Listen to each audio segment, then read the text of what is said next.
We're back live at Mount Wilson Observatory, and we're standing in front of a trailer. We're going to have a couple of trailers to show you, but in this case, the trailer is not a movie, it's a real trailer. And I'm standing here with the owner and co-owner of Camera Support in Burbank, who not only owns this trailer, which is actually a production facility, but has provided all the equipment we have here today, Randy Gomez. And Randy, tell us a little bit about this, and we're going to cut away and we're going to take a look inside. But this is a beautiful trailer, but it's a lot more to it than just being a pretty thing now. Yes, well, it's a 1965 Airstream Safari. We brought it in and restored it completely. We actually gutted the trailer, though, and started over so that we could bring in the technology that exists now and that we need to do and have for productions like this. Yeah. Okay, and we're going to go to something else briefly, but when we come back, we're going to take a look inside and a behind-the-scenes look at doing this production. But this is an amazing trailer. Everybody who sees it is amazed by it when they go inside. It's a big wow factor. It's 1965 all around, but pure modern electronic production facility in addition. But before that, we are going to take a look at a really fascinating trailer for a documentary. Now, this is by Martin Roos, a planetary scientist who has actually turned into a filmmaker, essentially. And this covers the science of the Venus transit. And some of the people you saw on Ian O'Neill's recent segment when he interviewed people at Svalbard, these are the same people. That's where they are. They're going to be talking about their experiments and how they're able to get some science out of the Venus transit now that's all modern and all new. Things that were not done in 2004 involving spacecraft and new instruments they're using right now. So we're going to go to that now, and when we come back at the end of this trailer, we're going to take a look inside the real trailer and see what the guys are doing. So we'll see you back in a few minutes.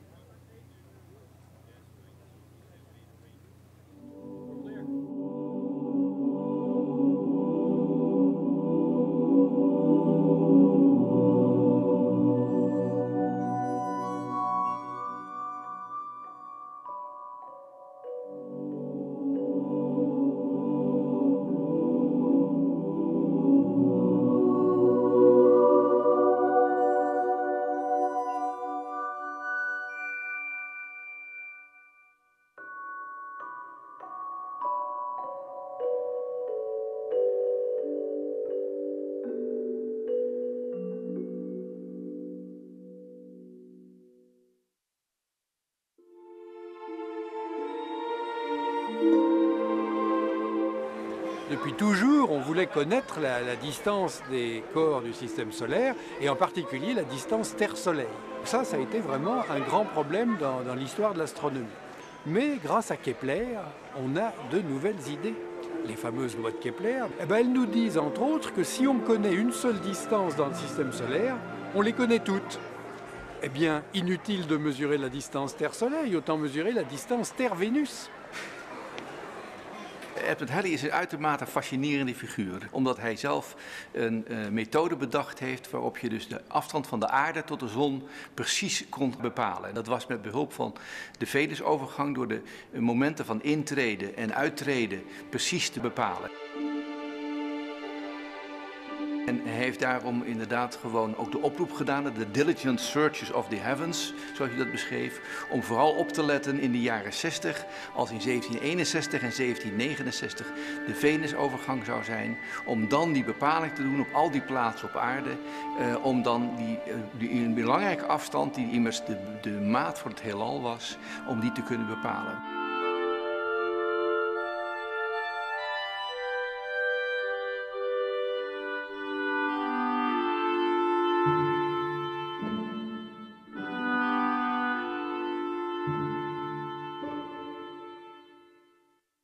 Nous avons découvert dans les dessins faits en 1874 et en 1882 et dans les observations réalisées en 2004 que quelques instants avant le transit de Vénus et quelques instants après, la lumière solaire est directement réfractée par Vénus. On a une sorte d'anneau lumineux très brillant et ce phénomène lumineux dure 20 minutes environ et son enregistrement nous nous sommes aperçus qu'il est très fructueux, très utile, parce qu'il nous permet de sonder les caractéristiques physiques, en particulier de température, d'une région de l'atmosphère de Vénus qui n'est pas très bien étudiée et pas très bien connue. Et ceci nous intéresse beaucoup en relation avec les mesures effectuées par la mission spatiale Vénus Express de l'Agence spatiale européenne, car ces mesures vont compléter en quelque sorte, dans un effort de coordination que nous sommes en train de mettre en place avec l'agence, les mesures des instruments de la sonde.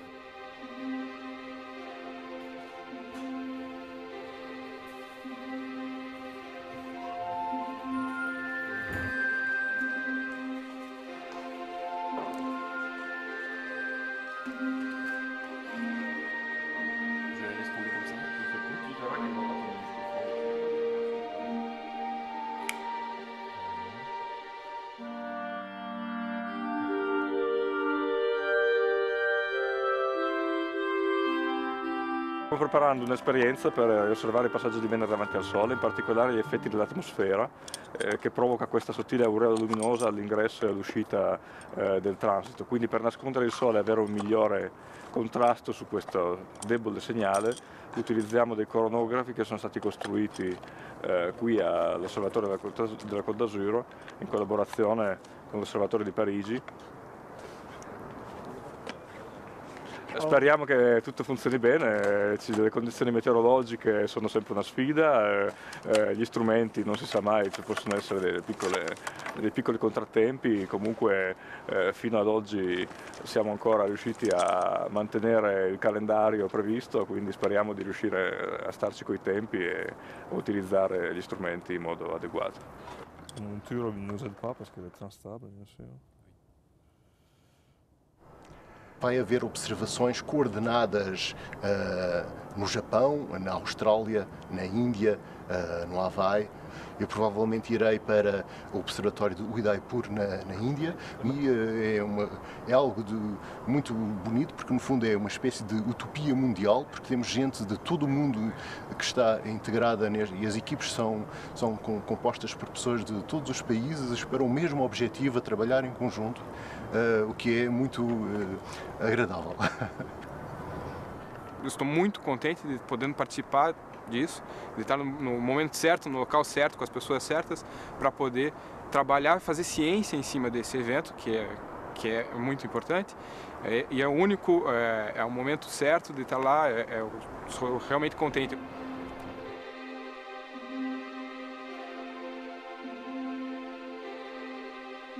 This year I'm going to a place where the whole transit is visible, to the observatory at Haleakala on the top of a tall mountain in Hawaii.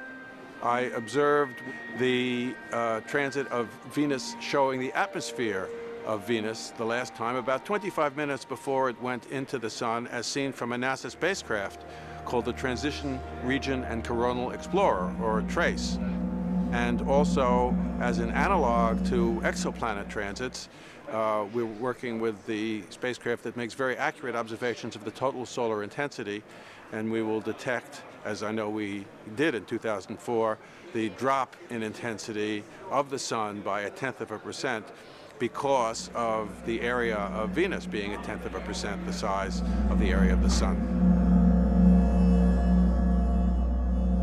C'est un projet qu'on a fait au télescope spatial avec l'idée de regarder la planète Vénus qui va passer devant le Soleil l'année prochaine, en 2012, de la regarder exactement comme si c'était une planète extrasolaire. Parce que notre but, c'est de se préparer à l'observation des futures terres extrasolaires qu'on commence à découvrir. D'ailleurs, on en a pratiquement découvert quelques-unes. Ces terres, le jour où on les aura vraiment trouvées, on voudra savoir si ce sont de vraies terres comme notre Terre, ou si c'est des planètes qui ont la même taille que la Terre, mais beaucoup moins habitables a priori, comme Vénus. L'idée, c'est d'utiliser la Lune. En fait, en regardant la Lune va servir de miroir réfléchissant et va renvoyer la lumière du Soleil. Quand Vénus va passer devant le Soleil, la lumière réfléchie sur la Lune va diminuer et augmenter après le passage de Vénus, exactement comme si c'était observé comme une planète extrasolaire. On a fait cette proposition au télescope spatial et, quoique très difficile à réussir, elle a été acceptée. Et alors, évidemment, c'est un événement parce que ça va être un exercice très difficile. Il va falloir arriver à regarder des variations de luminosité de l'ordre du millionième de la lumière solaire réfléchie sur la Lune. We'll have observing posts set up in Hawaii in partnership with the Imaloa Center and the Bishop Museum to take pictures of the transit, add those to other pictures taken all around the world, and then put those on the web, and amateurs and students will be able to actually derive the size of the solar system. It's an amazing feeling to see the real images of the transit coming to you for the first time in over 100 years, an amazing historical event, and you're there actually experiencing it. It's really something. 2012 is absoluut de laatste die wij als stervelingen zullen zien. Er is geen mens op aarde die nog een andere Venusovergang zou kunnen zien dan die van 2012.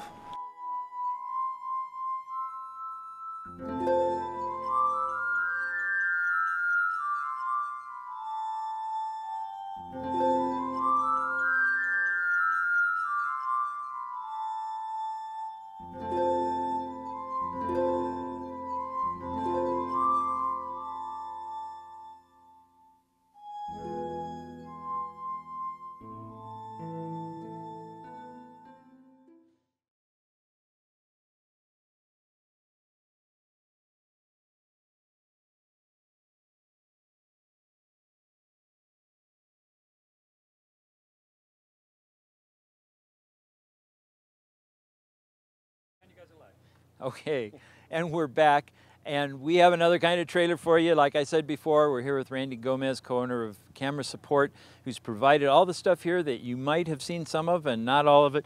We talked a little bit about this trailer here. It's a gorgeous vintage restored trailer, but we're going to go inside now and see what's going on and take a look around at the different things we have here. So let's go. Yeah.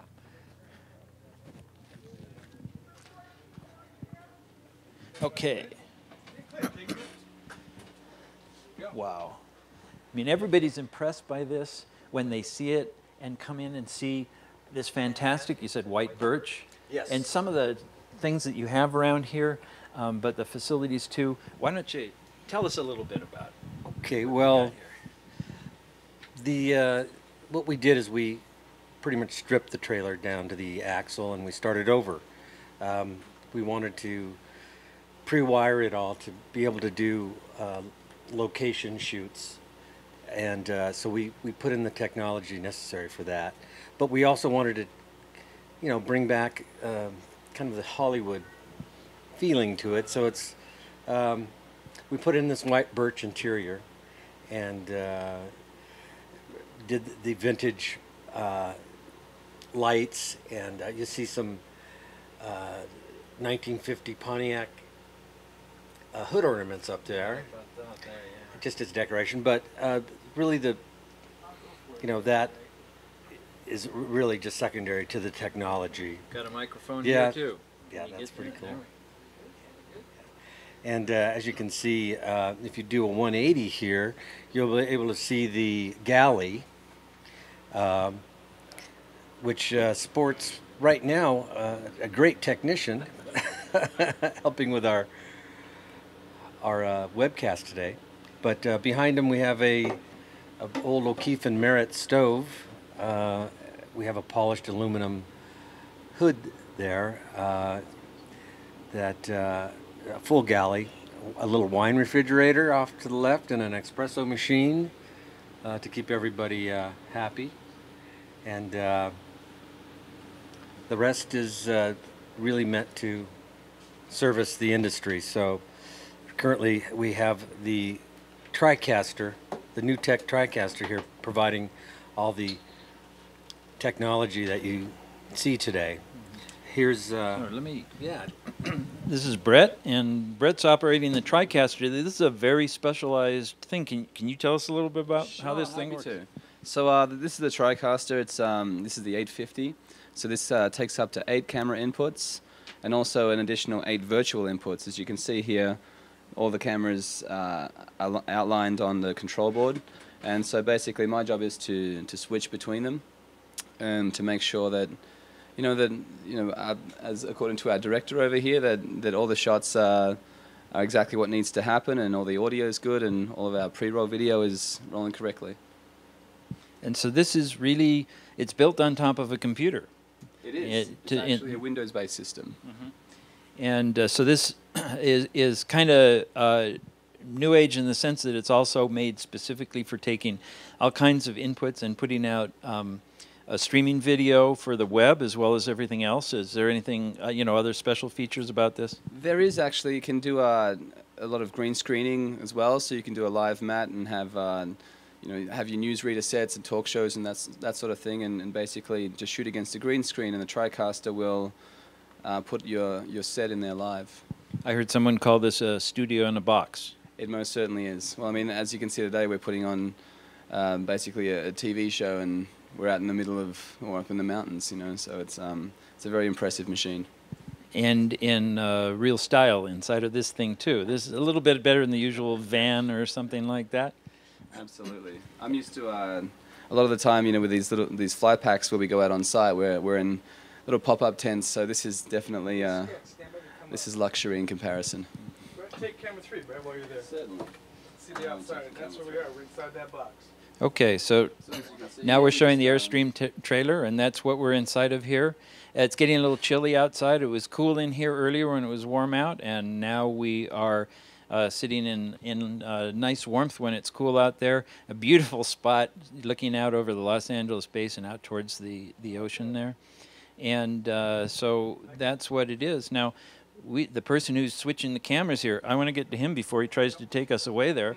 He's sitting in the back, Dave Ireet, otherwise known as the Wild Man. Good to see you. So Dave, this is really quite a bit for a webcast here, but you've been in this industry for a long time, and how does this facility rate? I mean, what is it like doing it with this compared to anything else? Like we talked earlier, we start off at a television station usually when we're young kids, and we work our way up. Maybe I want to own my own TV station someday. Well, we basically have a television station in a box at this point, even more. There's more technology in this box, in this trailer right now, than there was in the whole Las Vegas television market back in the 70s. So you take that, you add a little excitement, and we can put on a show anywhere. And as long as all the internet stays up and running, we can do a pretty good show. I mean, simple, but it's good to have the basis down, to know what timing is, to have good hosts, to have material, to have prep work done. That really helps. But the cool thing is, if you don't, you can come online. And people are coming online right now with everything, from weddings to funerals. Online, they're using boxes like this. But Hollywood Airstream is to the combination of some good quality craftsmanship, and we just combined it with new tech technology, and to me, it's an exciting product to have.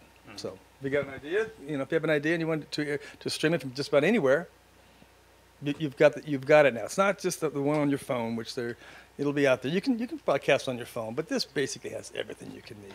Now from here we could have a green screen right outside the door and be in our studio anywhere in the world from there. Tonight we were live from Norway. We were not sure if we were going to get it on, but we worked hard. While we were doing it, we're switching around our technical problems. We were switching around the Skype connection. We didn't even do an audio check. We just said we're going to come up, find out what it sounds like. Ended up sounding good, and it sounded like we had a little tiny reverb, like we had a full-on mixer in here. So that was nice, and it sounded good. It looked great. Clint came in with the camera, got the big wide shot showing it looked like we were in a virtual set, actually, didn't it? A beautiful lit set. So there you go, combination of craftsmanship from Randy Gomez and a good old American company like Airstream, and a good old American company like New Tech. Put it all together, put on a show. It's fantastic. It's been wonderful. Hollywood Airstream, that's the name of the company that rents out the production facilities, hollywoodairstream.com. But this is really doing it in style, I think. Well, I mean, from what we're doing, you're doing it in style, Mike. All of a sudden we've got an idea, we can do it. We're bringing to the world another viewpoint of something that only happens, every few hundred years, the transit of Venus across. I mean, Come on, that's amazing. And so this will be restreamed, most likely. We're going to edit it up a little bit. You know, in the 1800s, this didn't happen. I mean, there were people who probably went blind trying to do it. But we didn't have to here. We just put on a little bit of a show. Yeah, well, you couldn't do this in 2004 last time either. No way. So I think we'll back out again here. Maybe look at some of the cameras, and you know, we should show when you see a camera flying through the air. We have a remote jib that does that for us. So and maybe introduce some of the other people here as well. I think you can figure out what Mike here is doing. He's the sound man. Are we on one camera or another here? Clint, step over. Okay. Thank you. So this is not prepped very well because we've got cables all over the place. So Mike here is doing the sound. He's all over the place. If he's not there, you don't hear us. And here trying to stay out of the shot. I did my best. Is Steve. If you see a family resemblance, there's a reason for that. This is a guy that sort of put it all together in the industry. Steve Simmons here is working as, I guess you'd call it stage manager, but it's kind of assistant director or something like that. It's not my day job, but yeah, today I guess that's what it is. He would usually be behind one of the cameras. I can't show you Clint behind this camera. Maybe somebody will get another shot. We have dueling cameras with Sketch on one and Clint on the other, and then that Sketch over there. I'm sorry, that was Ray. Ray, I'm sorry, I'm getting my cameras mixed up. And then flying the camera around over here on the remote jib. I don't know if anybody can show us that as well. Well, it's showing the shot now. And that Sketch over there running that one. And that's what it takes. All of this in a remote location, ironically near all the broadcast towers that you've seen here, where the towers broadcast to Los Angeles for radio and television. It's been the home of those for some 60 years or so. So that's our little behind the scenes. And when we're going to take a little break so we can move over and do some other things. We've got some more interviews coming up as well. I have to mention our craft service person, Linda Simmons. She did a great job keeping us all fed. And it's beautiful. Cookies and homemade. Great. We got Linda Simmons there peeking up. That's nobody knows until you're on these things until how important it is to have food and coffee. Coffee is like this morning there was an emergency. Who's going to get the coffee? The webcast will fail without it. So there we are. So when we come back after a few minutes, we're going to set up to go through the telescope field, look at some of the modern instruments that are out there, talk to some manufacturers and retailers. This is going to be about telescopes and specialized telescopes that are there to help us look at the sun directly and get the great images that we've been seeing here. We're also going to have a look back to 2004 with Liam Kennedy, who was in the trailer and he somehow managed to avoid us, but we'll have him on screen here. Liam is also in web streaming and video business, but he came with me to Iran in 2004, which is the best location for seeing the 2004 transit of Venus that time.